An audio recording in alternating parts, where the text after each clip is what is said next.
Al-Iman TV, sarana penyubur keimanan. Assalamualaikum warahmatullahi wabarakatuh. Innal hamdalillah nahmaduhu wa nasta'inuhu wa nastaghfiruh wa na'udzu billahi min syururi anfusina wa min sayyiati a'malina. Man yahdihillahu fala mudhillalah wa man yudlil fala hadiyalah.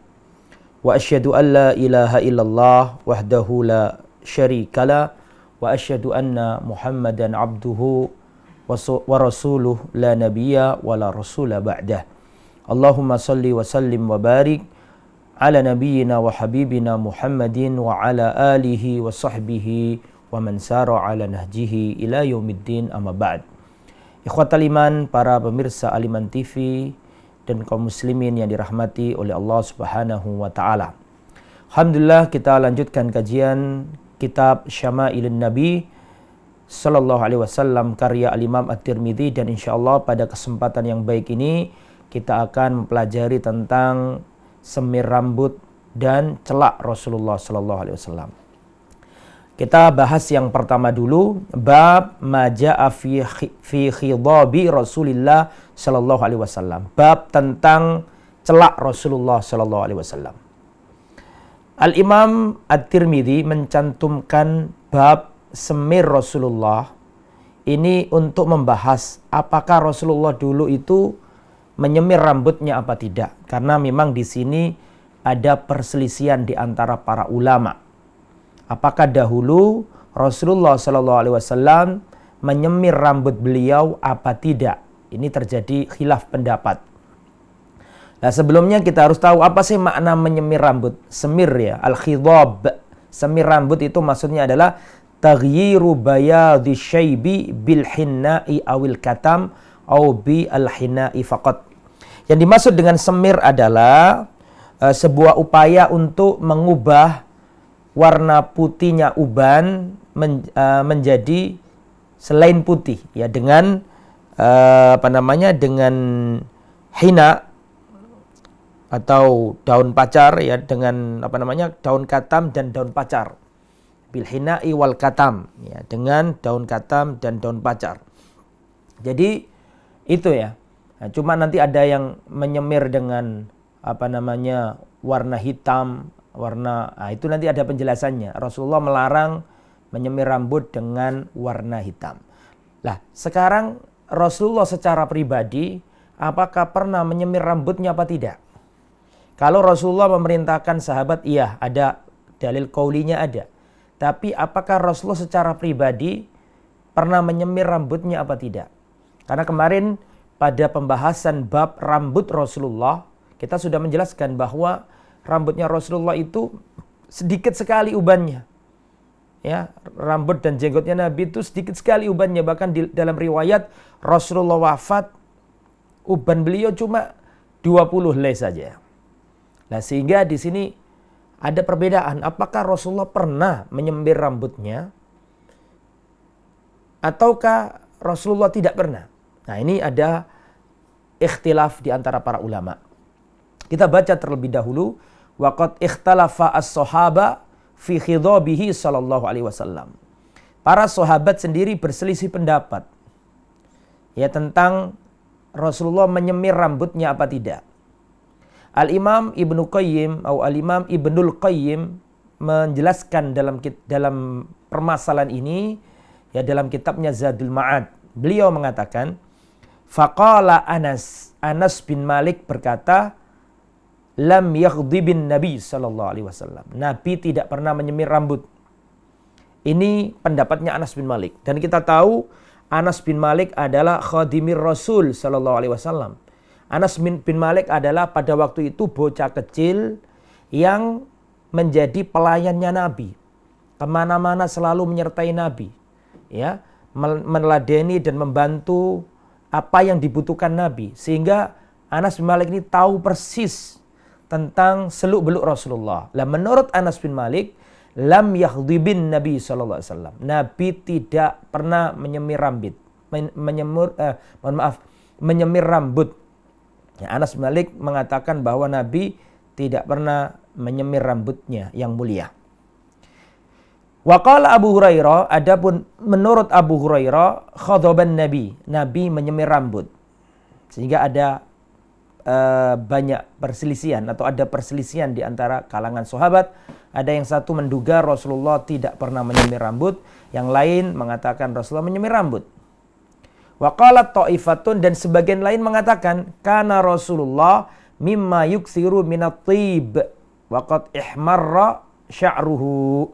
Dahulu Rasulullah SAW sering-sering memakai minyak wangi. Dan Rasulullah itu rambutnya memerah. Jadi merahnya itu apakah karena warna dasar rambutnya Rasul ada merahnya, ataukah itu warna hasil semiran. Nah, inilah terjadi perbedaan. Ya, sebagian mengatakan rambutnya Rasulullah sebagian ada yang memerah itu karena minyak. Ya. Jadi bukan karena semir, tapi sebagian yang lain mengatakan sebagian rambutnya Nabi merah itu adalah hasil dari semir. Sehingga terjadi perselisihan. Fakana yudunnu mahduban walam yahdhib. Sehingga sebagian orang menyangka Rasulullah dulu itu menyemir, padahal Rasulullah tidak pernah bersemir menurut sebagian pendapat tadi. Tetapi yang nampak dari merah tadi itu adalah rambutnya Nabi asli karena diminyaki gitu, bukan karena hasil dari semir. Nah, ini terjadi perselisihan para ulama tentang Rasulullah itu nyemir rambut apa enggak. Nah, ini mukaddimah ya. Nah, sekarang kita baca hadisnya satu persatu ya, tentang permasalahan apakah Rasulullah menyemir rambut apa tidak. Haddatsana Ahmad ibn Mani qala haddatsana Husyaim qala haddatsana Abdul Malik ibn Umair an Iyad ibn Laqit qala akhbarani Abu Rithmah qala, ya, Abu Rithmah berkata, ataitu Rasulullah sallallahu alaihi wasallam ma'a ibnin li. Aku pernah mendatangi Rasulullah sallallahu alaihi wasallam bersama putraku. Faqala, ketika aku ada di hadapan Nabi bersama putraku, Nabi berkata, ibnuka hadza, apakah ini putramu? Faqultu na'am asyhadu bihi. Iya ya Rasulullah, saya bersaksi ini adalah anakku. Ya, aku ini anakku. Memang ini anakku. Qal, maka Rasulullah menjawab, Rasulullah berkata, la yajni 'alaika wa la tajni 'alaihi.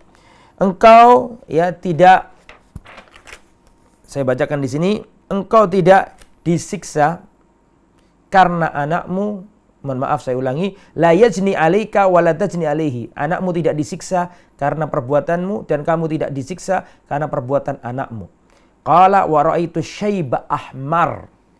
Kemudian kata Abu Rithmah, sahabat Nabi yang bawa anaknya tadi itu, kata beliau, wa ra'aitu syaiba ahmar. Aku melihat uban berwarna hitam. Uban berwarna merah di rambut Rasulullah sallallahu alaihi wasallam. Ini menurut Abu Rithmah, ya, dia datang kepada Rasulullah bersama putranya, terus ditanya sama Nabi, apa ini putramu? Iya ya Rasulullah, ini putraku. Kemudian Rasulullah menjelaskan bahwa nanti pada hari kiamat seseorang akan memikul amalannya sendiri-sendiri. Dan pada hari kiamat kamu gak disiksa karena anakmu gak disiksa karena dirimu. Ya, karena nanti itu seorang akan mempertanggungjawabkan perbuatannya masing-masing. Nah, seorang ayah tidak memikul dosa anak tidak memikul dosa orang tua. Ya, kecuali jika memang nanti anaknya nggak dididik dan seterusnya. Kemudian ikhwatul iman, setelah itu Abu Rithmah mengatakan wa ra'aitu asyaiba ahmar. Aku melihat uban merah yang ada di rambut Rasulullah sallallahu alaihi wasallam. Qala Abu Isa rahimahullah mengatakan, hadza ahsan syai' ruya fi hadzal bab wa afsar. Ini adalah riwayat yang paling bagus yang diriwayatkan dalam bab ini dan lebih jelas. Li'anna riwayat as-sahihah anna nabiyya lam yablughi syaiba. Karena sesungguhnya banyak riwayat yang sahih yang menerangkan bahwa Rasulullah itu lam yablughi syaiba, tidak sampai ubanan ya. Tidak sampai ubanan karena memang Rasulullah itu sedikit sekali ubannya. Ya gitu loh. Ubannya Rasulullah sallallahu alaihi wasallam itu sedikit dan tidak banyak. Kemudian ikhwatal iman rahimani wa rahimakumullah. Nama Abu Rithmah, nama aslinya Abu Rithmah adalah Rifa'ah bin Yathribi. Rifa'ah bin Yathribi At-Taimi. Taib. Jadi itu hadis yang pertama. Ada pelajaran yang bisa dipetik dari hadis ini. Pertama, hendaklah seseorang mengajak putranya menuju orang yang berilmu. Mengajak putranya untuk menghadiri majelis ilmu. Dan ini disebutkan juga oleh Syekh Abdul Razak hafizahullah. Beliau mengatakan bahwa Abu Rithmah tadi kan datang ke Nabi membawa anaknya. Dan kata Nabi, apakah ini anakmu? Iya ya Rasulullah, ini anakku. Ini dalil bahwa disunnahkan membawa anak ke majelisnya orang-orang besar. Supaya anak Anda itu bisa mengambil ilmu dari orang-orang besar. Supaya anak Anda terbiasa dengan orang-orang hebat. Melihat adab, akhlak, ilmu dari orang-orang besar. Ajak anakmu. Seperti Abu Rithmah, Rifa'ah bin Yathribi At-Taimi, ya, ini beliau membawa putra kecilnya. Dibawa ke Rasulullah. Nah, ini memang sangat mendatangkan manfaat mengajak bocah kecil kepada orang-orang besar. Makanya fi hadhil jumlah faidah wa hiya istihabul aba abna'ahum ila majalisil khair. Nah, ini dari hadis ini ada pelajaran, hendaklah orang tua itu mengajak putranya untuk ke majelis kebaikan, ke tempat-tempat kebaikan. Di antaranya diajak ke ahli ilmu. Tujuannya apa? Satu, untuk apa? Untuk mencintai ahli ilmu. Untuk mencintai majelis ilmu. Dan untuk supaya anak ini terikat dengan majelis ilmu. Menambah pengetahuannya, menambah adabnya, sehingga tumbuh dalam lingkungan yang baik. Begitu juga Umar bin Khattab. Umar bin Khattab radhiyallahu anhu pernah mengajak putranya yang bernama Abdullah bin Umar. Pada waktu itu Abdullah bin Umar masih kecil.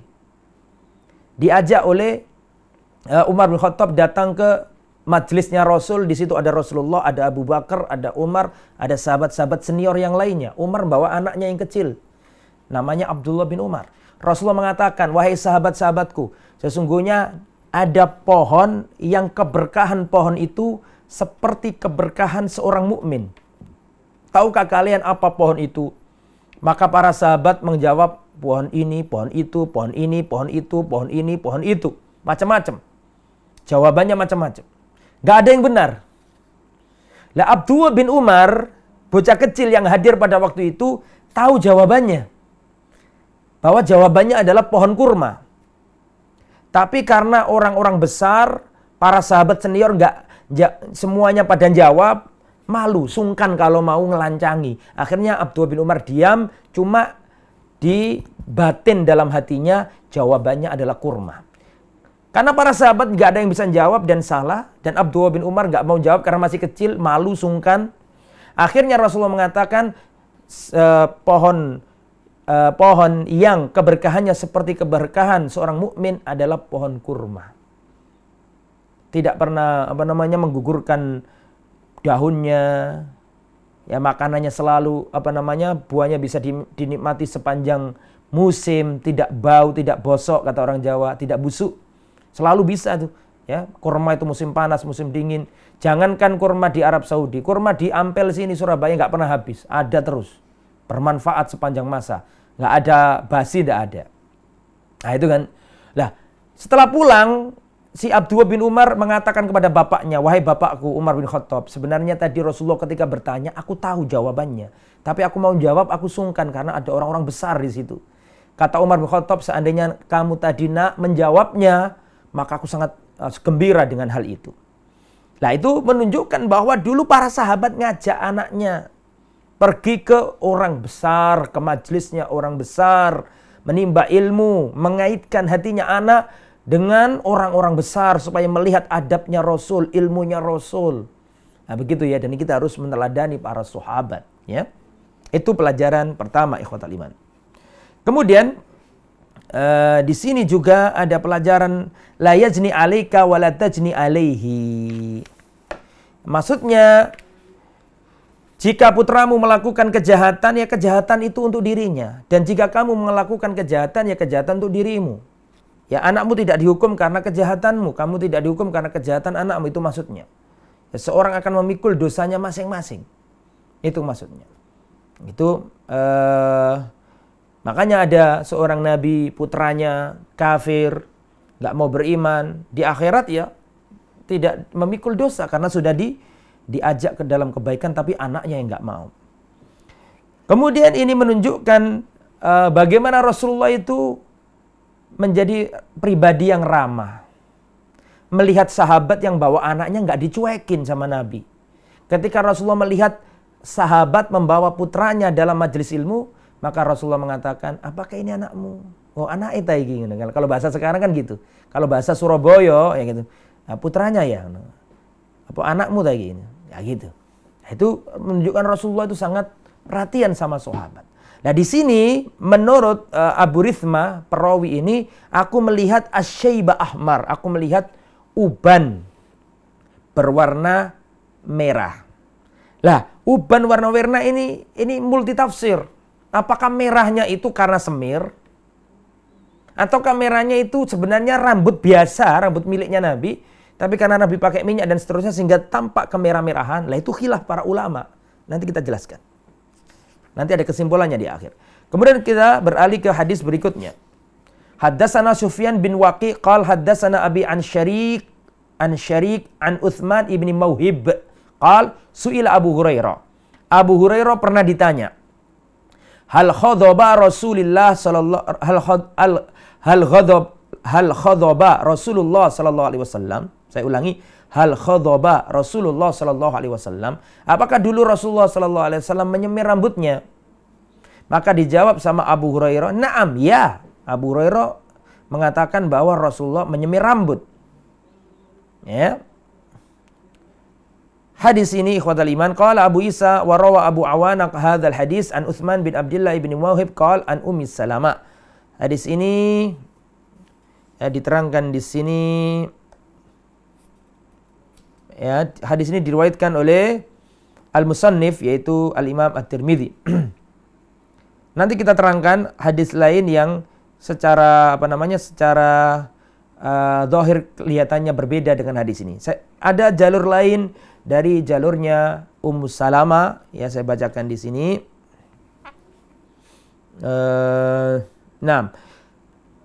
An Utsman bin Abdullah bin Mauhib qala dakhaltu ala Ummi Salamah, aku masuk ke Ummu Salamah, ibunda kita, istri Rasulullah. Fa akhrajat ilaina sya'ran. Maka Ummu Salamah mengeluarkan rambut dari rambutnya Nabi. Jadi rambutnya Nabi masih ada disimpan sama Ummu Salamah.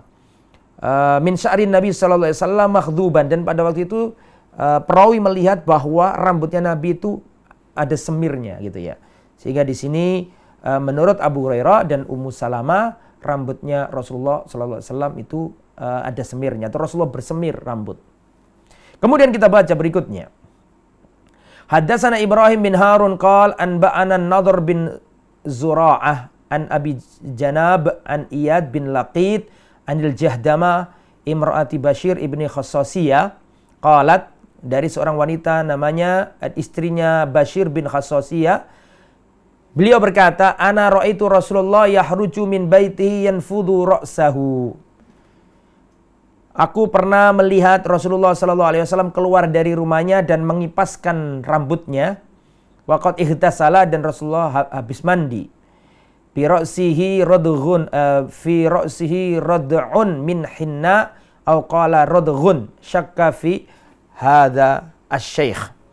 Jadi Rasulullah mandi dan di kepala beliau ada semir, maksudnya di rambut beliau ada semir, dan juga ada celupan atau celupan. Perawinya ini ragu-ragu. Hadis ini hadis lemah ya, tidak bisa dijadikan hujjah, ya, didhaifkan oleh para ulama.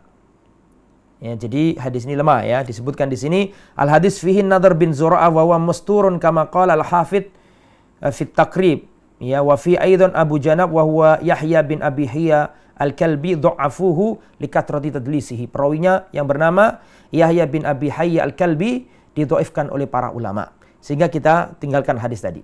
Kemudian berikutnya, Abdullah bin Abdurrahman qala haddatsana Amr bin Asim qala haddatsana Hamad bin Salamah qala haddatsana Humaid an Anas, dari Anas bin Malik. Ra'aitu sya'ra Rasulillahi makhduban. Saya melihat rambutnya Rasulullah sallallahu alaihi wasallam itu bersemir. Nah, di sini ya saya ulangi. Waqad sabaqa ba'du ahaditsil lati jazama fiha yanfi al-khidab. Tapi ada hadis yang lain dari Anas bin Malik dengan tegas mengatakan bahwa Nabi tidak bersemir. Singkat kata memang terjadi perselisihan dalam masalah ini, ya. Diterangkan qadima Anas bin Malik al-Madinah wa Umar bin Abdul Aziz wa ilaiha waliha. Fabatha ilahi Umar faqala lirrasul salhu hal khadaba Rasulullah sallallahu alaihi wasallam fa inni raaitu sya'ran min sya'rihi qad luwin. Qala Anas inna Rasulullah kana qad mutti'a bis sawad walau adattu ma aqbala alayya min syaibi fi ra'si wa lihyati ma kuntu aziduhunna ala 11 syaibah. Wa inna ma hadzal ladzi luwina min at-tib alladzi kana yutayib sya'ra rasulih. Ini penting ini. Penting sebelum kita akhiri bab tentang semir Rasulullah, ada penjelasan bagus dalam kitab Al-Mustadrak, ya. Imam Hakim menjelaskan bahwa Anas bin Malik ada di Madinah. Pada waktu itu Anas bin Malik ada di kota Madinah, sahabat Nabi, pelayannya Nabi, paham tentang Nabi. Ya, paling ngerti Nabi di antaranya Anas bin Malik. Pada waktu itu yang jadi gubernur kota Madinah adalah Umar bin Abdul Aziz. Maka Umar bin Abdul Aziz mengirim seseorang utusan kepada Anas bin Malik. Kemudian Umar bin Abdul Aziz berkata, berangkatlah menuju Anas bin Malik dan tanyakan kepadanya apakah dulu Rasulullah SAW menyemir rambut apa enggak. Fa ini ra'aitu sya'ran min sya'rihi qad luwin, karena aku melihat, kata Umar bin Abdul Aziz, karena aku melihat rambutnya Rasulullah SAW, ini maksudnya peninggalan, karena zamannya Umar bin Abdul Aziz nggak sempat jumpa sama Nabi. Ya, Umar bin Abdul Aziz tidak sempat berjumpa sama Nabi, tapi pernah melihat sisa-sisa peninggalan, diantaranya rambutnya Nabi itu berwarna. Makanya Umar bin Abdul Aziz ini tanya, gubernur Madinah, belum jadi khalifah pada waktu itu, ya, mengutus utusan, tanyakan ke Anas bin Malik apakah dulu Rasulullah menyemir rambutnya apa tidak. Maka dijawab oleh Anas bin Malik, Rasulullah itu diberi anugerah oleh Allah keindahan berupa rambut yang hitam, ya. Adapun yang nampak seperti berwarna, ya, wa inna ma hadzal ladzi luwina minat thib, ini warnanya itu ada kemerah-merahan itu karena minyak, bukan karena semir. Minyak wanginya Nabi, bukan karena semir. Sehingga menurut madhabnya Anas bin Malik, dan Anas bin Malik ini pelayannya Nabi, kemana-mana bareng Nabi, mengambilkan air wudhunya Nabi, bersama Nabi, kemana, selalu sama Nabi.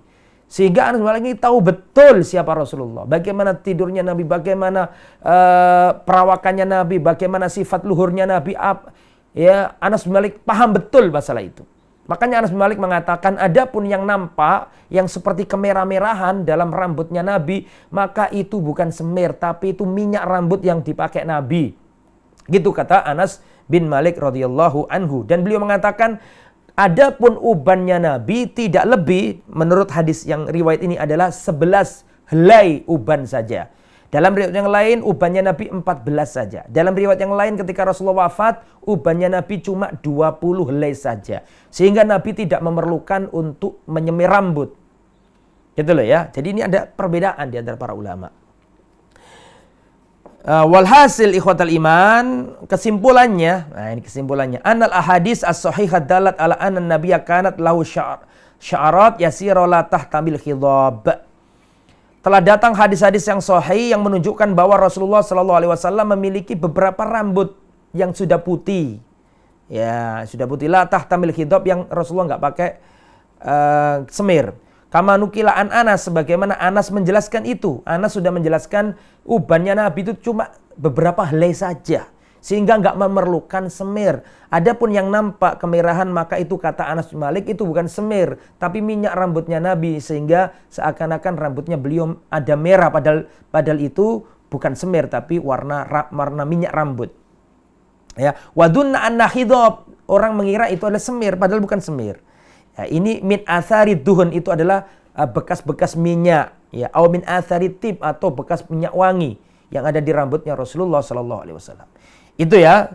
Tetapi wallahu a'lam bissawab, memang dinukil dari sebagian sahabat Rasulullah bersemir. Jadi ada Rasulullah, pada sahabat Nabi yang mengatakan Nabi nggak bersemir. Yang dikira semir itu bukan semir, tapi itu adalah minyak rambut atau minyak wanginya Nabi. Tapi ada riwayat yang jelas-jelas menunjukkan Nabi bersemir, yaitu hadisnya Abu Hurairah tadi. Sehingga Al-Imam Ibnu Katsir mencantumkan dalam kitabnya Al-Bidayah wan Nihayah, man asbatal khidab faqad asbata ilman zaidan. Barang siapa yang menerangkan bahwa Rasul itu bersemir, maka ini adalah ilmu baru, ilmu yang tambahan. Wal mutsbit muqaddam ala nafi, dan kaidah mengatakan yang menetapkan sesuatu lebih didahulukan daripada yang menafikan. Yang menafikan berarti yang nggak ngerti, kebetulan nggak ngerti. Lah, yang mengatakan Nabi bersemir berarti ini yang kebetulan mengerti.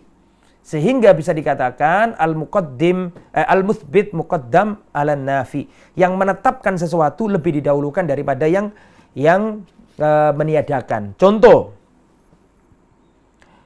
saya keluar rumah, tanya ke satu orang, Ustaz Mubarak sudah pergi belum? Satu orang mengatakan, oh belum pergi Ustaz. Saya tanya orang lain, enggak Ustaz, sudah pergi Ustaz. Nah, yang satu mengatakan belum pergi, yang satu mengatakan sudah pergi. Lah, yang mengatakan sudah pergi ini tambahan ilmu. Mungkin yang mengatakan belum pergi itu pas lihat, pas Ustaz Mubarak masih ada di rumah.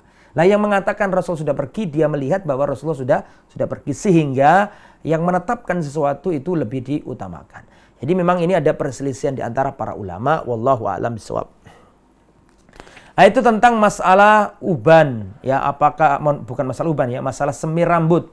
Sekarang ikhwatal iman yang dirahmati oleh Allah Subhanahu wa taala, kita akan berbicara tentang celak. Ya, kalau tadi semir rambut, maka sekarang bagaimana celak Rasulullah? Apakah Rasulullah bercelak? Nah, ini penting. Jawabannya iya, Rasulullah bercelak. Kalau ini nggak ada khilaf pendapat. Kalau ini jelas, ya. Ya, hadza terjemah bab maja'a fi kuhli Rasulillah, bab tentang celaknya Rasulullah sallallahu alaihi wasallam. Hadhi terjemah aqadaha al-musannif li bayani ma yata'allaq bi kuhli Rasulillah.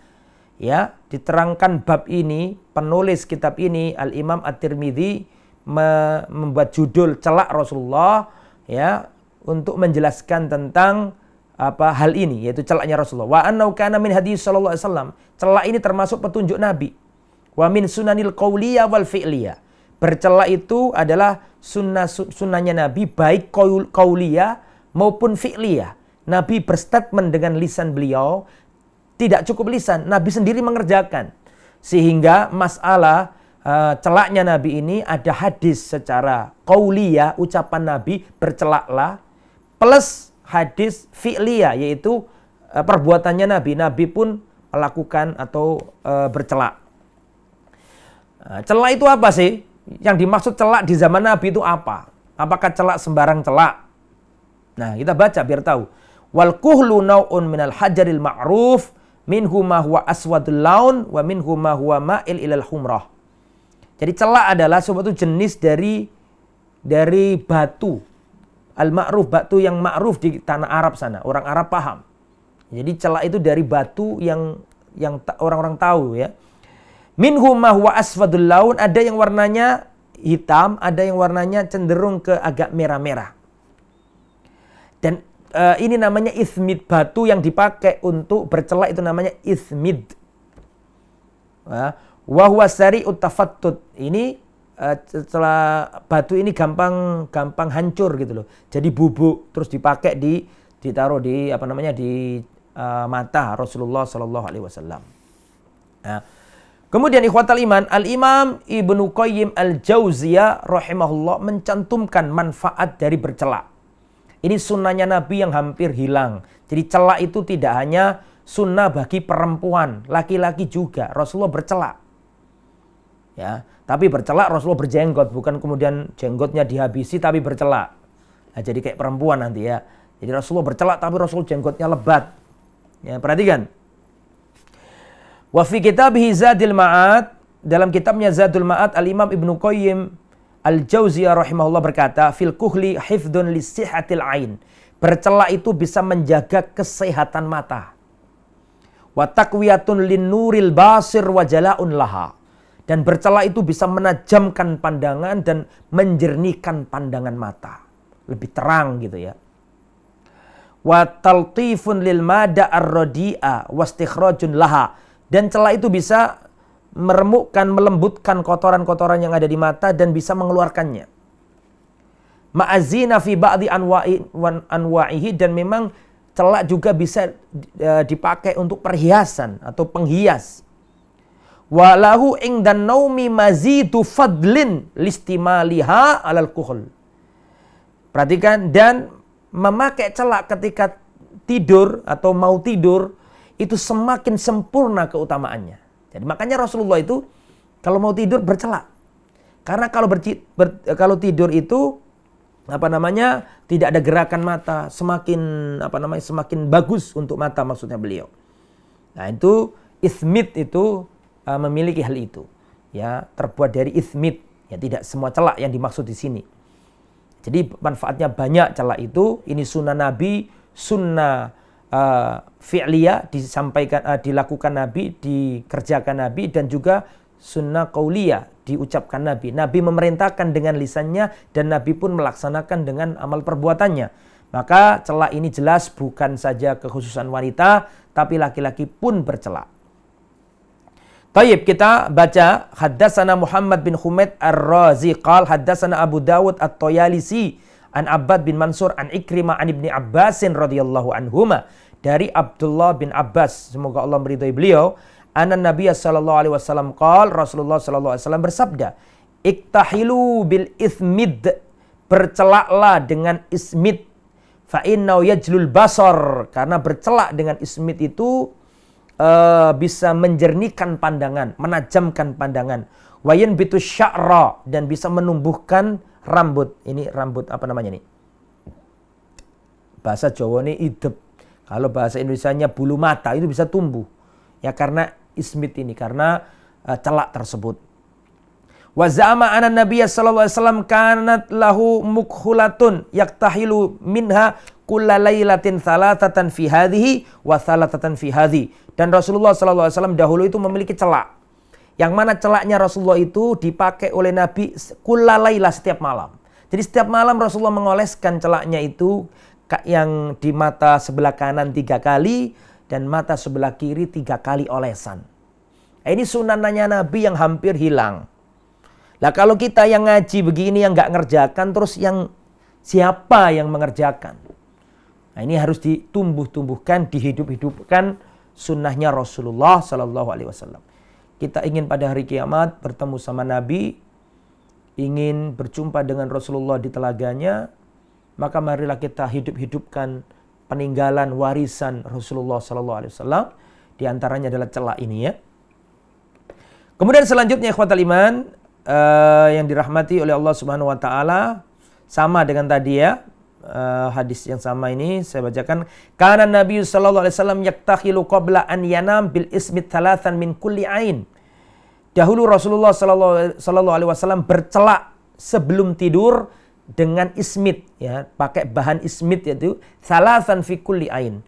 3 kali pada setiap mata. Mata kanan 3 kali, mata kiri 3 kali. Dan di sini Rasulullah menyebutkan manfaat dari celak itu ada 2. Ya, ini pelajarannya ini, ya. Rasulullah Shallallahu Alaihi Wasallam menjelaskan bahwa bercelak itu ada 2 manfaat besar. Yang pertama, fa innahu yajlu al basar. Bercelak itu bisa menjernihkan, mempertajam pandangan. Ya, tidak redup, tapi kalau melihat sesuatu itu jelas, tajam, ya, tidak buram. Nah, makanya disuruh bercelak. Dan kita tahu semua, ya, semua tips-tips kesehatan yang dilakukan oleh Nabi terbukti secara ilmiah. Semuanya tidak terkecuali. Semua tips-tips kesehatan itu yang diajarkan Rasulullah itu terbukti secara ilmiah. Tidak ada yang tidak terbukti. Sampai masalah lalat saja Rasulullah mengatakan, ini ada gelas nih, ya. Ada gelas. Kata Rasulullah SAW, kalau ada lalat masuk ke gelas atau bejana, celupkan sekalian. Nah, kalau masuk, celupkan sekalian terus lempar. Karena lalat itu punya 2 sayap. Sayap yang pertama mengandung racun, sayap yang kedua mengandung penawar. Celupkan sekalian biar netral, terus boleh dipakai airnya. Tetap tidak ada masalah. Ini terbukti secara ilmiah. Ya, beberapa tahun yang lalu seorang siswa atau siswa SMA di Lamongan, ya, Olimpiade Ilmu Pengetahuan kalau nggak salah di Amerika, menang juara. Salah satu objek penelitiannya adalah bahwa lalat itu mempunyai imun sehingga lalat itu nggak bisa kena penyakit. Lalat sendiri itu kan hinggap di tempat-tempat yang kotor, tapi nggak pernah lalat mencret. Lalat kena penyakit, padahal itu makanannya mereka di situ itu. Ya, karena memang dalam dirinya lalat itu ada imunnya, gitu loh. Itu terbukti, ya, termasuk air zam-zam terbukti, termasuk habatus sauda terbukti. Nah, termasuk celak ini. Ya, ini juga sunnah Nabi, tips kesehatan, ya. Setelah ini silakan beli celak, ya. Belikan celak yang bagus, ithmit, ya. Saya nggak jualan celak, ya, kemana saja boleh. Tapi saya menyampaikan hadisnya Rasulullah. Saya juga ingin mencari juga ini celak ismit ini karena kata Nabi mempertajam pandangan mata. Jadi mempertajam penglihatan. Wayun bitus sya'r, itu sekarang manfaat yang kedua kata Nabi. Wayun bitus sya'r, ya, bisa menumbuhkan bulu mata. Ya, idep kata orang Jawa, kata orang Indonesia bulu mata. Taib. Itu ikhwatal iman. Kemudian selanjutnya di sini disebutkan tiga kali. Ya, ini faedah umum bahwa innallahu witrun yuhibbul witra. Allah itu ganjil dan Allah mencintai suatu yang ganjil. Maka Rasulullah memilih 3. Idza tahala ahadukum falyaktahil witran. Barang siapa di antara kalian bercelak maka bercelaklah secara ganjil. Nah, ini ya. Makanya Nabi 3.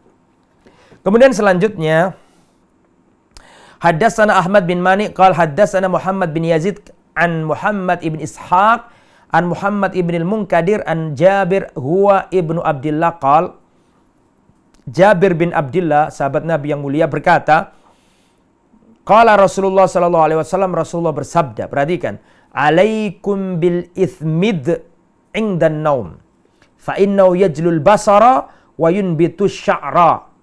Ya, kata Rasulullah, alaikum bil ismid. Ya, lakukan oleh kalian bercelak dengan ismid. Ya, kerjakan bercelak dengan ismid ketika tidur. Nah, sebelum tidur bercelak. Ya, kalau ketika tidur maksudnya sudah tidur ya nggak bisa sudah tidur. Maksudnya sebelum tidur silakan bercelak. Kata Nabi, lakukanlah bercelak sebelum tidur. Itu dengan ismid. Kata Nabi, fa innahu yajlul basar. Karena bisa mempertajam atau menjernihkan penglihatan. Wayun bitu sya'ra, dan bisa menumbuhkan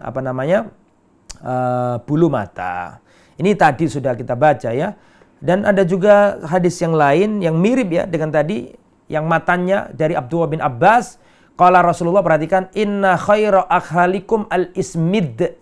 Sesungguhnya sebagus-bagusnya celak kalian adalah celak yang terbuat dari ismid. Yajlul basar, bisa menajamkan pandangan, wa yunbitu sya'ra, dan bisa menumbuhkan bulu mata. Kemudian hadis berikutnya sama, ya. Ini banyak hadisnya ini, ya, tentang masalah ini nih. Ya, sama juga, alaikum bil ismid fa innahu yajlul basara wa yunbitu sya'ra.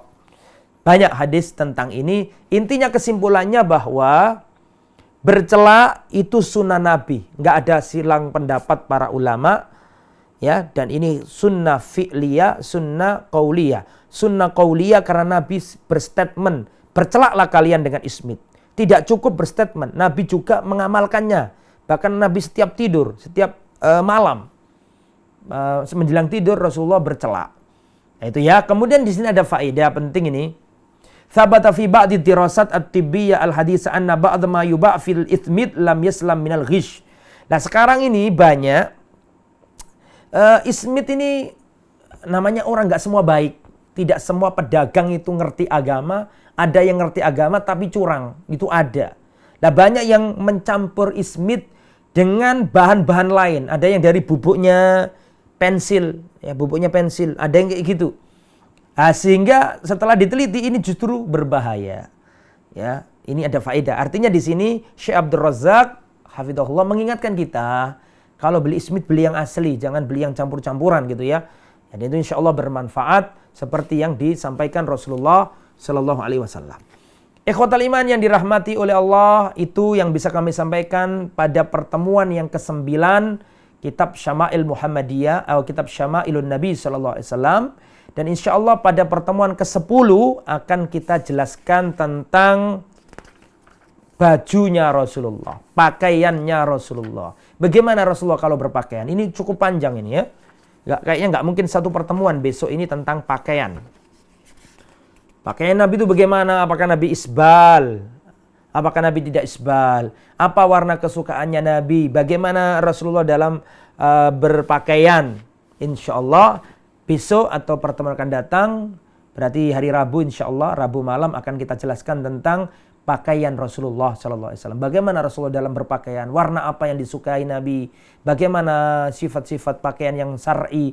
Insya Allah akan kita jelaskan pada pertemuan yang akan datang. Terima kasih. Al Iman TV, sarana penyubur keimanan.